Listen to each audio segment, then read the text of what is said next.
Breaking news, Shakib মাশরাফিকে স্মরণ করে বিদায়ী সংবর্ধনা। যা বললেন তামিম ইকবাল।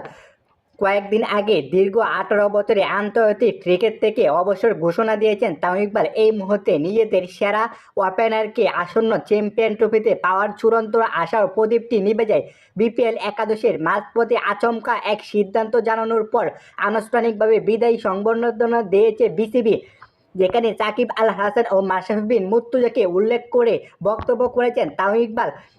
তার হাতে উঠেছে বিপিএলের একাদশে আসরের শিরোপা। চিটাগাং সিক্রের বিপক্ষে বিপিএল ইতিহাসে সর্বোচ্চ 195 রান তাড়া করে শিরোপা জিতেছে ফরচুন বরিশাল। টুর্নামেন্টে হাই ভোল্টেজ ম্যাচে শেষ হওয়া তাকে আনুষ্ঠানিকভাবে বিদায়ী ঘোষণা দিয়েছে বিসিবি। বিদায়ী সংবর্ধনা তামিম ইকবালের হাতে তুলে দেওয়া হয় তার ক্যারিয়ারে দীর্ঘ পরিসংখ্যান সম্মানিত একটি স্মারক জার্সি এবং ক্যাস্ট।